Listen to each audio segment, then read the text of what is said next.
Alright, we are back. This is going to be SOAP Season 3, Episode 18. The last episode, Dutch is a slut, and Carol is going to take Jody to court over custody of Wendy, which is very frustrating. We're going to jump straight into this one and see what happens.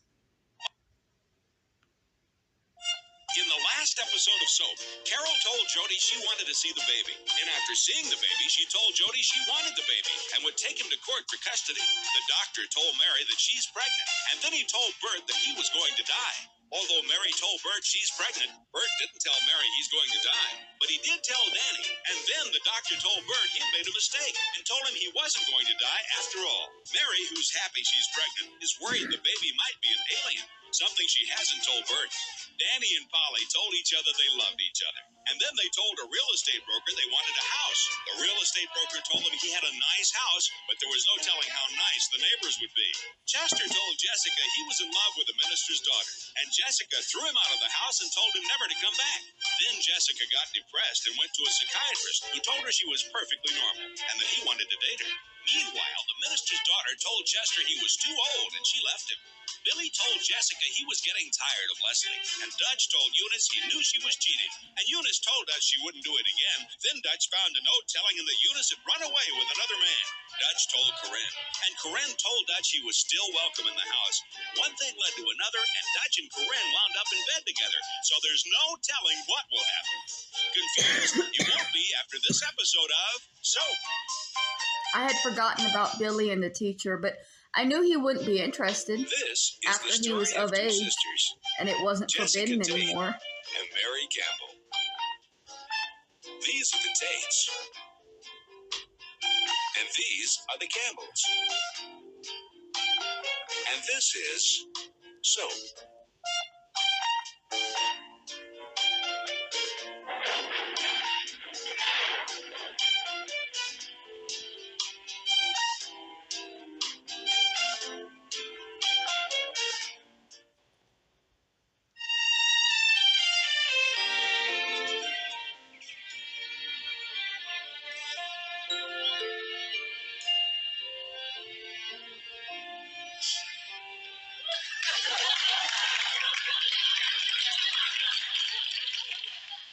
What did you say?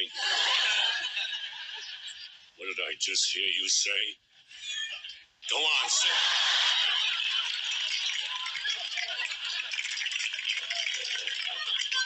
Go on, say it to my face. Come on, you chicken-livered, yellow-belly person. Go on, I dare you, say it again. Go ahead. I thought that's what you said. You get out of town while they're getting good, while you still got legs to walk on. Hey, Bert, can I play? I'm not playing, Danny. I'm practicing. For what? Remember when I thought I was dying? Yeah. Well, I realized then that I always had a really kind of selfish life. I mean, I never really helped my fellow man. And now that I'm going to live, Danny, I'm going to change all that. I'm going to make good on it. Dan, I'm going to run for sheriff. Bert, that's great. Whoa. Hey, can I be your deputy? Let me be your deputy, Bert. I'll be a great deputy. Come on, let me be your deputy, Bert. Please, please. Danny, a deputy's got to be trained. In what? He's got to be a cop. I need a real cop. I'll be one. I'll go to cop school. Oh, Bert, please, please. Danny, I haven't been elected yet. Oh, you'll get elected. People hate Sheriff Prentice. They spit on his car. Prentice, he's bad. He's a bad, corrupt man. He's been bad for Dunn's River. And we need to clean up this town, Danny, and I intend to do it. Let's practice. You be a speeding driver, I'll catch you. If I was a speeding driver... Okay, but the thing with politics is that they would also hate Bert if he was in office, because there's always going to be people who hate the person in office. It's not everybody, but there's always going to be people, and those people are loud about it. So saying, well, people hate this guy, people will hate you when you're there too, unfortunately. You'd never catch me. Pretend, Dan. Let me pretend to be a killer. A speeding driver who kills people. All right, Danny, let's go. Come on. Now, you're too down the highway. right? And I'm coming up from behind you, and I'll stop you. Ready? Okay.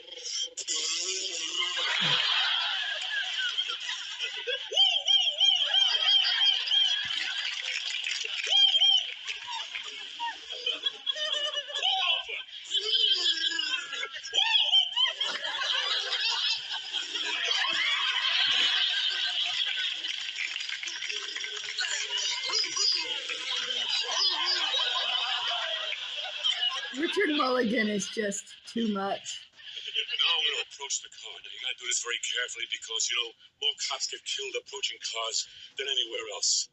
I mean, you got to approach it very carefully in case the guy's armed. The important thing here, I mean, a moving target.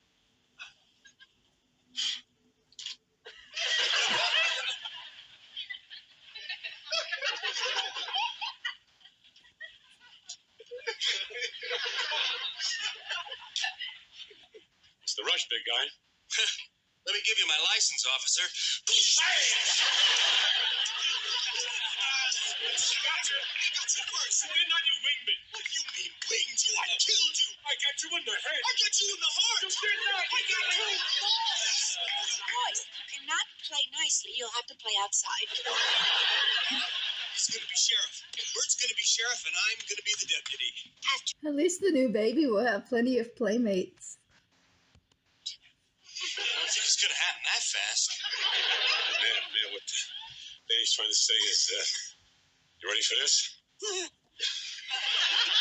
I've decided to run for sheriff.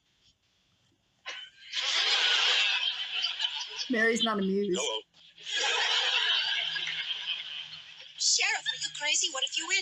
Do you know how dangerous that is? You just got over almost dying. You want to try again? Well, lady, this time he'll get it right. This time. No, man, listen to me. Man, I'm talking about I want to contribute to the world. I want to help my fellow man. I want to clean up this town. This is not Dodge City, Bert. You want to clean something up. Clean up the garage. Boy, I love that. Clean up this town. You're starting to sound like a sheriff already. Hey, listen, can I be your deputy? Come on, let me be your deputy. No. I'm going to be the deputy. Oh, come on, Bert. I'm the natural. It's in my genes. My uncle was a nightstick. You're not seriously going to do this. Yeah, man, what's the matter? There's nothing to worry about. Nothing to worry about. What if you get killed? Man, I'm not going to get killed. Okay. What experience have you had? What do you know about being a sheriff? I know everything I need to know. Mary, I got reflexes, guts, and a will of iron. Yeah. Mommy will make a great sheriff. Look how good he looks. Man, come on, please. All right, just let me show you my reflexes, right? I get the reflexes of a snake. Here, Danny, this is a knife. You're going to pretend this is a knife. Now, Danny's going to play a mad, psychotic, sick, demented killer. He's going to come with that knife. I will disarm him, and I will apprehend him. Please watch.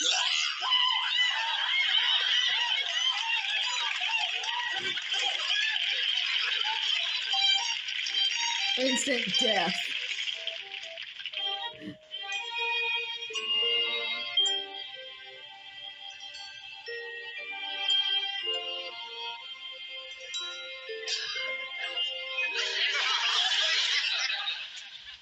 Was Hi. There you are. Where have you been? Jessica, you swallow the cut. Oh, Mary, I waited for you. I had to go to the obstetrician. I didn't want to come in here without you. I hid in the ladies' room and that pushy dental hygienist came in and found me. Did you have Novocaine? Yeah, you. I asked to be put to sleep, but he refused to do that for just a cleaning. What did the baby doctor say? Everything seems to be just fine. You see? Jessica, I could still give birth to an alien. There's no way of telling now. Have you told Bert yet? No. Well, maybe you'll never know. If the baby comes out silver, you'll know. Probably. What's happening with you and that psychiatrist? Oh, he's very nice, Mary. He is very, very nice.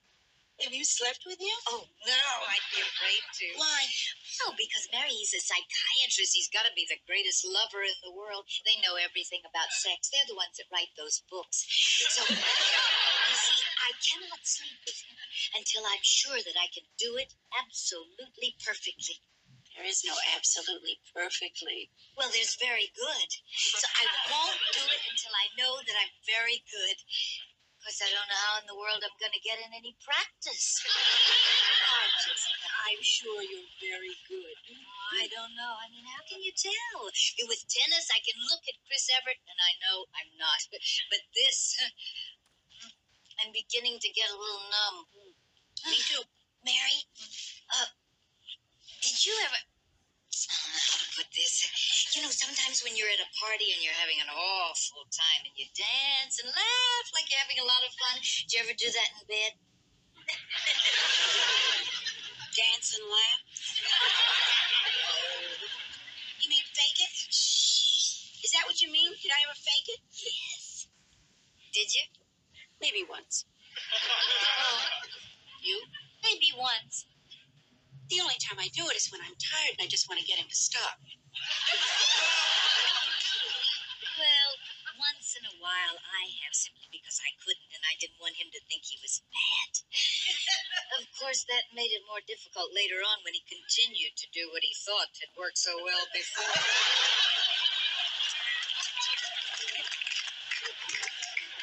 Could I have a drink of water? Oh, yeah.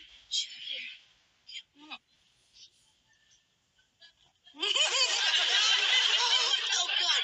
Look what I've done. I have no feeling in my face. Oh, Mary, that's very funny. Look at you. You're crooked. You're awful. Don't make me laugh. Your mouth is going downhill. Now get us some towels. I just love these gadgets. Look at this.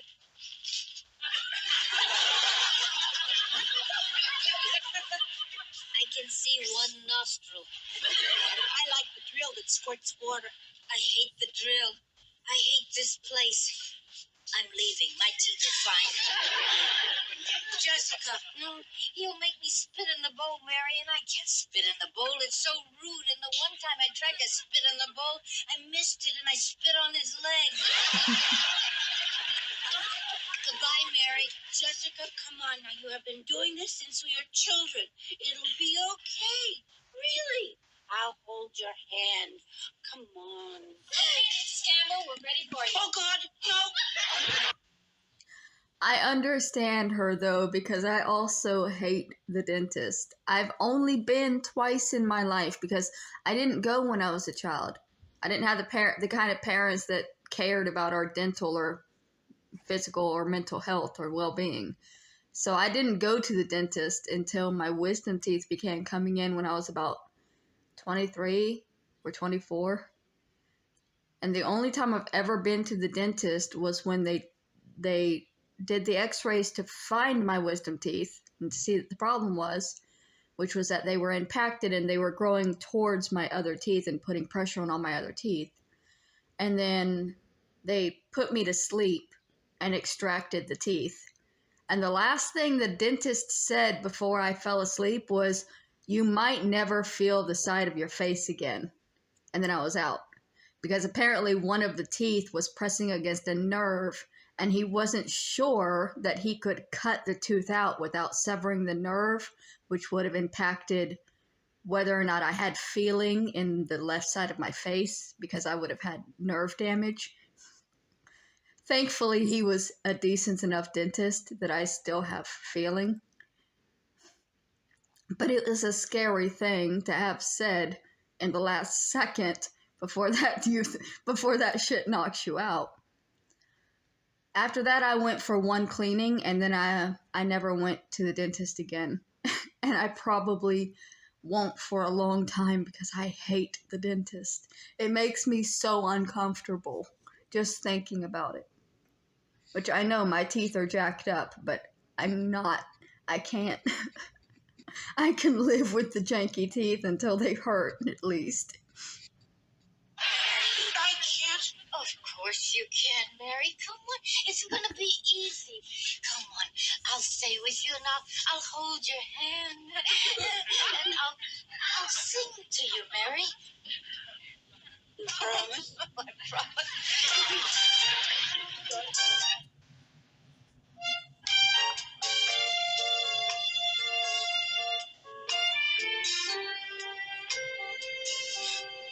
And that's the whole story, Mr. Malou. She came back for the baby, and I came to you because you're the best. I'm really up a tree. Yep. Well, what do you suggest? Build a tree house. Excuse me? Look, I've had it with your family. I never met such a bunch of lunatics in my life. Wait a minute. And the thing of it is, they're all specialized lunatics. One guy plays with dogs. Another guy thinks he's invisible. We all live somewhere in the South Pacific. So I fell in love with your Aunt Jessica. Jessica. My God, how is she? I take it you're not going to help me. The Lone Ranger couldn't help you. Well, I'm sorry to take up so much of your time. How is she?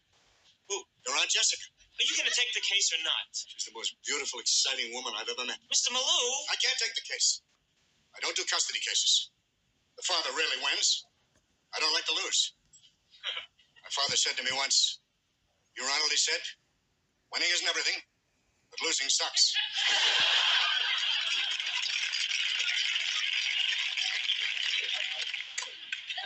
Mr. Malou, this is not about winning or losing. This is about the fate of one child. It's good stuff. Your Honor, this case isn't about winning or losing. It's about the fate of one small child. I stuck in small. It gives it more impact. Good stuff. I'm a good father, and she's a lousy mother. Doesn't matter. She's the mother. You'll be laughed out of court. But that's my daughter. You're a homosexual. You're a coward. What? A lawyer is somebody who protects and defends people. The only thing you're interested in protecting is yourself. I need a lawyer, Mr. Malou. Good day. It isn't going to be easy. Does this mean you change your mind? What did Jody say? A few things I had to know. Shoot. Tell me, is her hair still as red as the Acapulco sunset? Who? Forget it. Better I don't know. Is it? Mr. Malou! No, cancel. Never mind. You have to find a way to discredit the child's mother. That won't be easy. Mr. Dallas, please.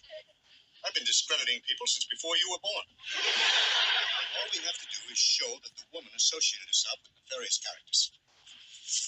Who was her last employer? You were. Carol David, my former assistant? That's her. This is a spider web of intrigue.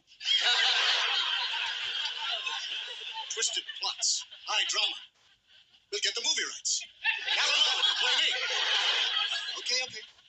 Let's see what we've got here. You are a homosexual.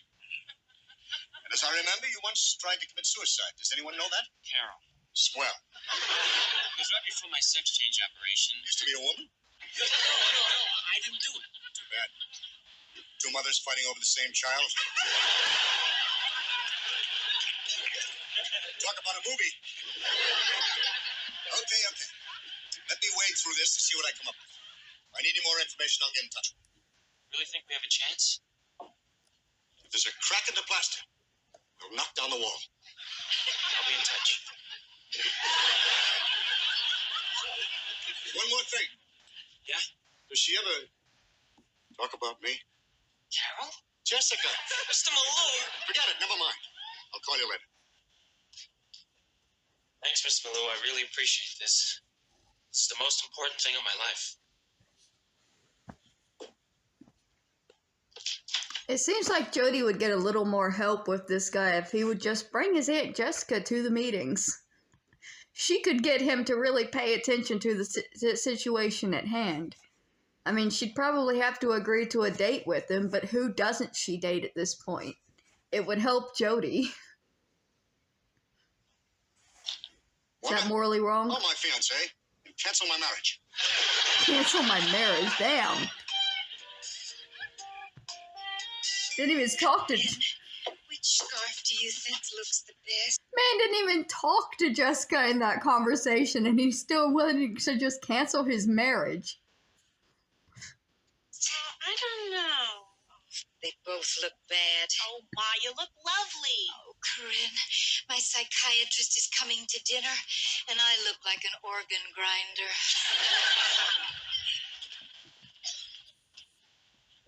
Hi.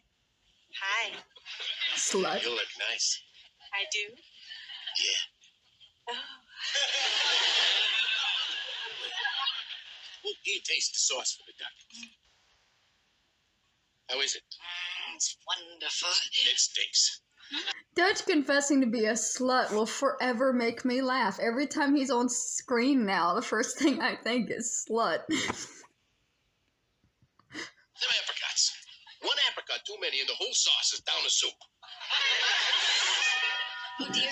Oh, that's him. That's him. Oh, dear God, please let everyone behave tonight. Hi. Hi. Come in. This is Corinne. Hi. Hi. And this is Dutch. Hi. Sauce just been the big one. Fine. Corinne is my daughter. No. And Dutch is, our friend. But don't get the wrong idea. Yeah, the other night I didn't mean that. He's right. Yeah, that wasn't just wanton sex. Excuse me. I need a break for a second. Okay, sorry. I've been drinking so much juice in the past couple of days to up my iron that I have to pee constantly. I gotta go baste my duck. Do you feel that they're being foolish? Jessica, I don't have the faintest idea what they're talking about. Thank you for your discretion. I did hit play, right? Yes? Excuse me, I'm the maitre d' of the Tokyo Gardens. Is Mrs. State in? Why, yes. Who? Mr. Teshimoto, please come in, come in. What a surprise to see you. Mrs. State, I hate to be a bother, but I'm afraid he's at it again. Oh, dear. This time he took them all at once. The dishes are piling up. The place is in total chaos. Oh, I am so sorry, Mr. Teshimoto. Daddy! Mr. Teshimoto is here.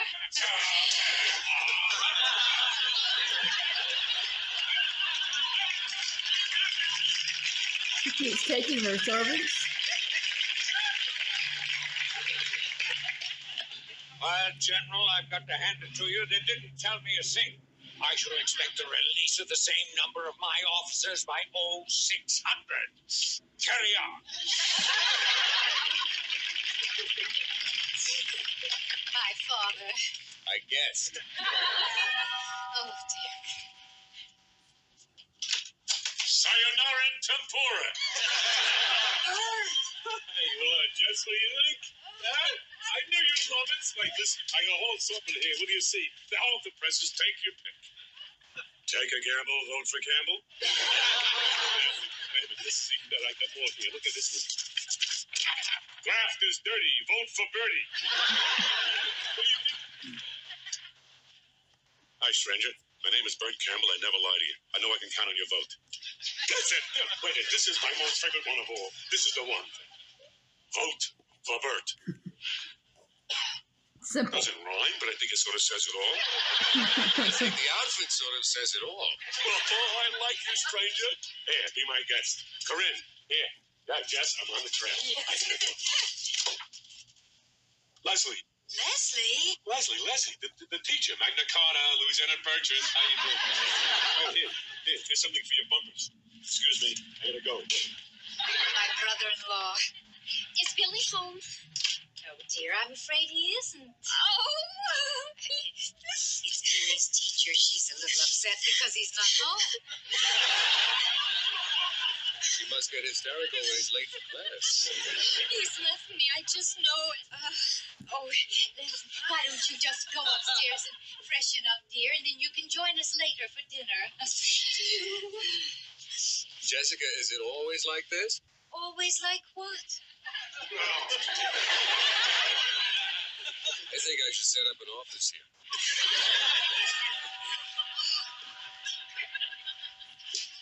What video game character dresses but has red hair? Jess. Oh, God.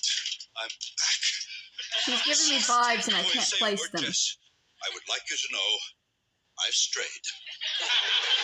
I am back, Jess. I left her. I had to leave her. Broke her heart. She pleaded with me, offered me money, new clothes, but I pushed her aside, Jess. In short, I'm home. Chester, this is Alan Posner, Dr. Alan Posner. Ah, He's Your my replacement. date. but I live here. Not anymore. See? Not yet.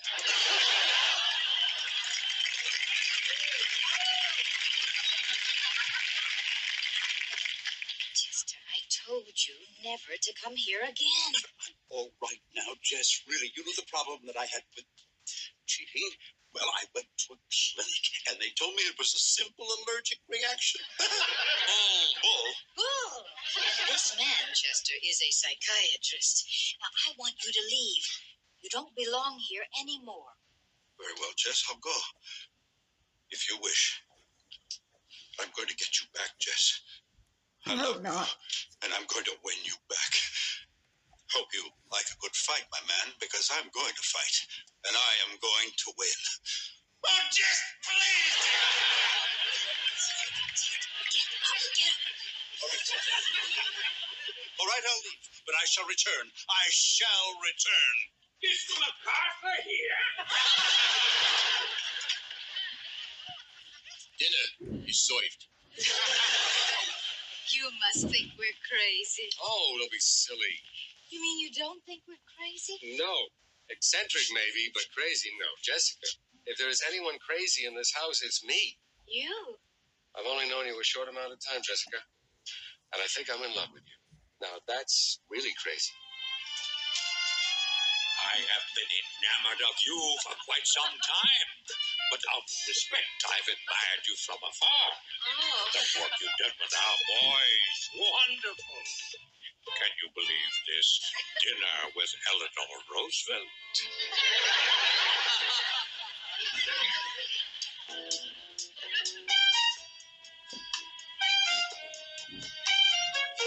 The doctor is saying that he's in love with Jessica, even though it's been such a short time.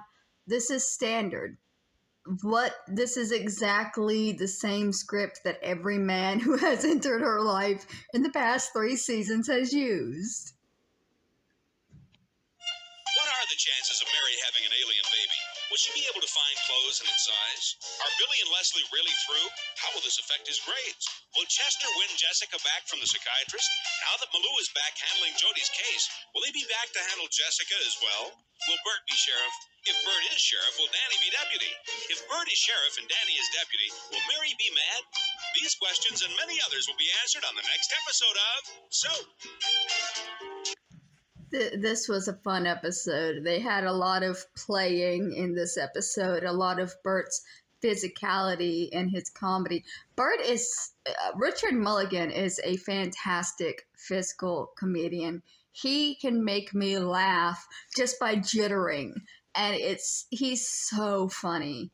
I've seen him before, and I don't remember where, but I've never seen him like in a show like this before. So I'm really happy that SOAP has introduced me to this kind of a character actor, because he is just fantastic.